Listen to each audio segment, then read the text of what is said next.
மகாநதி சீரியல்ல இந்த மாதிரி விஜய் காவேரியை கூப்பிட்டு இந்த பத்திரத்துல சைன் போடு காவேரின்னு சொல்லும்போது உடனே அதை பார்த்த உடனே காவேரி மனசுக்குள்ள ரொம்பவே பதற ஆரம்பிக்கிறது மட்டும் இல்லாம விஜய் கிட்ட இது என்ன பத்திரம் அப்படின்னு கேட்க, ஆனா விஜயோ ஏன் மேடம் என்னன்னு சொன்னாதான் சைன் போடுவீங்களோ அப்படின்னு கேட்க, உடனே விஜய் இப்படி கேட்ட உடனேயே ரொம்பவே கோவப்பட்ட காவேரியோ அதெல்லாம் எனக்கு ஒன்றும் சொல்ல தேவையில்லைன்னு சொல்லிட்டு உடனடியே அவங்க அந்த பத்திரத்துல சைன் போட்டுட்டு அப்படியே அமைதியா பக்கத்துல சைட்ல வந்து நிக்கிறாங்க. உடனே இதை பார்த்துட்டு மனசுக்குள்ளேயே சிரிச்ச விஜயோ அதை வெளியே காட்டிக்காம வக்கீல் கிட்ட சரி நீங்க இதை எடுத்துட்டு போயிட்டு என்னென்ன வேலை பார்க்கணுமோ அது எல்லாத்தையுமே பார்த்துட்டு எனக்கு சீக்கிரமா அந்த இன்ஃபர்மேஷனை கொடுங்க அப்படின்னு அவங்கள அனுப்பி வைக்க, உடனே இது எல்லாத்தையுமே பார்த்துட்டு இருக்க தாத்தாவும் விஜய் ஏன் இப்படி பண்ணிட்டு இருக்கான் காவேரி கிட்ட என்ன விஷயம்ன்றதை எப்பவே சொன்னா என்ன அப்பயாவது இவளோட மனசு கொஞ்சம் நிம்மதியா இருக்கும்லன்னு சொல்லிட்டு யோசிக்கிறது மட்டும் இல்லாம விஜய் கிட்ட இதை பத்தி பேசியே ஆகணும்னு சொல்லிட்டு நினைக்கும் போதுதான் பக்கத்துல காவேரி ரொம்பவே கோவத்தோடையும் சோகத்தோடையும் நின்றுட்டு இருக்கதை பார்த்துட்டு சரி இவங்க ரெண்டு பேரும் இப்ப தனியா பேசிக்கிட்டோம் இப்பயாவது விஜய் அவகிட்ட விளையாடாம உண்மையை சொல்லுவான்னு நினைக்கிறேன்னு சொல்லிட்டு விஜய் மேல இருக்க நம்பிக்கைகள் அங்கிருந்து கிளம்பி போறாங்க. ஆனா விஜய் அப்ப கூட காவேரி கிட்ட இந்த உண்மையை சொல்ற மாதிரியே தெரியல. ஏன்னா அவங்க மனசுக்குள்ள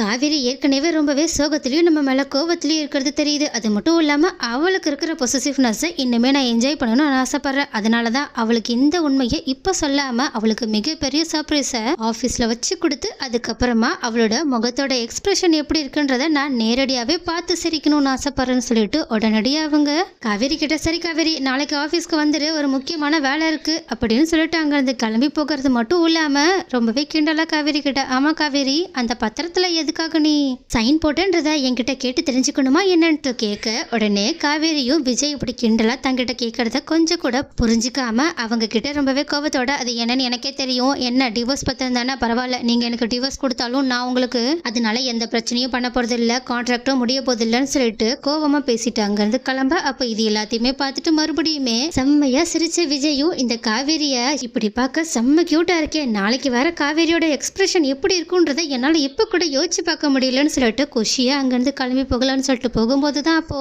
கரெக்டா இது எல்லாத்தையுமே கேட்டுட்டு இருந்த தாத்தாவும் விஜய் கிட்ட வந்து விஜய் எதுக்காக நீ இப்படி காவேரி கிட்ட வம்பு பண்ணிட்டு இருக்க அவகிட்ட பேசாம இப்பயே உண்மையை சொல்லிருக்கலாம்ல ஏன் இப்படி எல்லாம் பண்றன்னு கேட்க, உடனே விஜயும் இல்ல தாத்தா காவேரி இப்படி பண்றதுனால என் மேல எவ்வளவு அன்பு வச்சிருக்கான்றதை என்னால நல்லா புரிஞ்சுக்க முடியுது. ஆனா நான் அவன் மேல எவ்வளவு அன்பு வச்சிருக்கேன் அவளுக்காக என்னெல்லாம் பண்ணுவேன்றத அவளும் தெரிஞ்சுக்கணும்ல அதனாலதான் நான் காவேரிய நாளைக்கு ஆபீஸ் கூட்டிட்டு போயிட்டு அங்க வச்சு இந்த உண்மையை சொல்லி ஒரு மிகப்பெரிய சர்ப்ரைஸ் பண்ண போறேன்னு சொல்லிட்டு அவங்களோட பிளான தாத்தா கிட்ட சொல்ல, உடனே இதை கிட்ட தாத்தாவும் நீ சொல்றது எல்லாமே நல்லாதான் இருக்கு ஆனாலும் பாத்துப்பா எது பண்றதா இருந்தாலும் சீக்கிரமா காவேரி கிட்ட உண்மையை சொல்லிட்டு பண்ணு ஏன்னா இப்பவே காவேரி எங்க நீ அவளை விட்டுட்டு போயிடுவியோன்னு சொல்லிட்டு ரொம்பவே கவலையா இருக்கிறது மட்டும் இல்லாம கோவத்துல வேற ஏதாவது தப்பான முடிவு எடுத்துட்டு போறான்னு சொல்லிட்டு எங்க காவேரி விஜயை விட்டு கோவத்துல பிரிஞ்சு போயிருவாங்களோன்ற அக்கறையோட தாத்தா பேசிட்டு இருக்கு. உடனே விஜயும் அதெல்லாம் ஒன்னும் இல்லப்பா காவேரியால என்னை விட்டுட்டு எங்கேயுமே போக முடியாது தாத்தா நாளைக்கு பாருங்க என்ன நடக்குதுன்னு அதுக்கப்புறமா பாருங்க காவேரி இந்த வீட்டுல துள்ளி குதிச்சு விளையாட போறான்னு அவங்க ரொம்பவே குஷியா அங்கிருந்து கிளம்பி போனது மட்டும் இல்லாம உடனடியா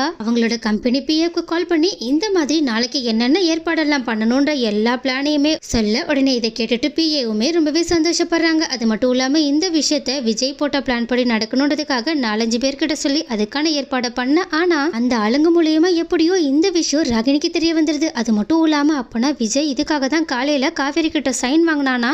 இந்த விஷயம் நமக்கு தெரியாம போயிடுச்சே பரவாயில்ல இன்னும் நாளைக்கு டைம் இருக்குல்ல நம்ம அதுக்கு முன்னாடியே இந்த காவேரியை எந்த அளவுக்கு வெறுப்பேத்தணுமோ வெறுப்பேத்திக்கலாம். அது மட்டும் இல்லாம நாளைக்கு காவேரி ஆபீஸ் போறதையும் நம்மளால முடிஞ்ச அளவுக்கு தடுக்க ட்ரை பண்ணலாம்னு சொல்லிட்டு யோசிச்சது மட்டும் இல்லாம அவங்க மறுபடியுமே காவேரியை வெறுப்பேற்றதுக்காக அவங்களோட ரூம்க்கு போக ஆனா காவேரியோ ராகினி எதுக்காக தான் கிட்ட பேச வராங்கன்றத முன்னாடியே தெரிஞ்சுக்கிட்டு உடனடியே அவங்கள நோஸ் கட் பண்ற மாதிரி பேசிட்டு நீ யார்கிட்ட பேசியிருந்தாதாலோ தோ அங்க பாரு ஒரு செவர் இருக்கு அங்க போய் பேசு எனக்கெல்லாம் உங்ககிட்ட பேச சுத்தமா விருப்பமே கிடையாதுன்னு சொல்லிட்டு அவங்க பேச வரதை கூட கேட்காம கெத்தா அங்கிருந்து கிளம்பி கங்காவை பார்த்து பேசுறதுக்காக போக அப்ப இந்த மாதிரி காவேரி பண்றதை பார்த்துட்டு இன்னுமே ரொம்பவே கடுப்பான ராகினியும் இருடி இரு நாளைக்கு உனக்கு இருக்கு விஜய் போட்ட பிளான எப்படி நான் காலி பண்றேன்னு மட்டும் பாரு அதுக்கப்புறமா பாரு உன்னையும் விஜயையும் அந்த வெண்ணிலாவை வச்சு நான் பிரிச்சு காட்டுறேன்னு சொல்லிட்டு ஆத்திரத்தோட நின்றுட்டு இருக்காங்க. ஆனா இந்த பக்கமும் காவேரி இந்த மாதிரி கங்காவை பார்த்து பேசலான்னு சொல்லிட்டு கீழே வரும்போது அப்ப பார்த்து கரெக்டா வெண்ணிலாவுக்கு ஏதோ தேவைப்படுதுன்னு சொல்லிட்டு விஜய் அவங்கள பார்த்து பார்த்து கவனிச்சுக்கிறாங்க. அப்ப இந்த மாதிரி 2 பேருமே ஒன்னா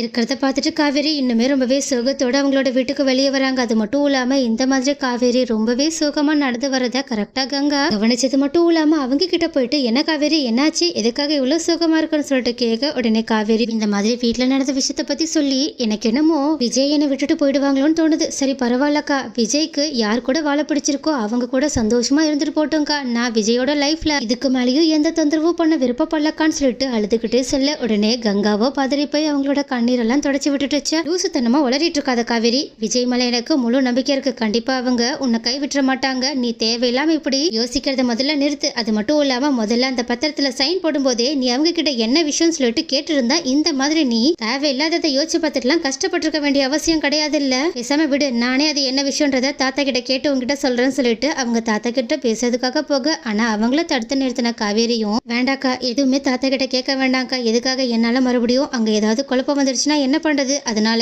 என்ன நடக்குமோ அது நடக்கட்டும், நான் இதுக்கப்புறமா அந்த விஷயத்துல தலையிட போறதே கிடையாதுன்னு சொல்லிட்டு அவங்க அமைதியா அங்கிருந்து போக, அப்ப இது எல்லாத்தையுமே பார்த்துட்டு கங்கா இன்னுமே காவேரியோட லைஃப் எந்த மாதிரி அமைய போதோன்ற சோகத்திலேயே அங்கிருந்து கிளம்ப. ஆனா அப்ப எப்பவும் போலயே குமரன் இந்த மாதிரி ஷூட்டிங்னு சொல்லிட்டு வெளியே போய் சொல்லி கிளம்பி போறாங்க. அப்ப இதை பார்த்துட்டு கங்கா இன்னுமே குமரன் மேல செம்ம கோபத்தோட நிக்கிறது மட்டும் இல்லாம, ஒரு நாள் இல்லைன்னா ஒரு நாள் இவங்க எதுக்காக என்கிட்ட இப்படி எல்லாம் பண்ணிட்டு இருக்காங்கன்றது தெரியதா போகுது, அன்னைக்கு இருக்கு அவங்களுக்குன்னு கோவத்துல அங்கிருந்து கிளம்பி போறாங்க. ஆனா குமரன் கங்காக்கு சர்ப்ரைஸ் பண்றதுக்காக செம்ம குஷியோட அங்கிருந்து போயிட்டு இருக்காங்க.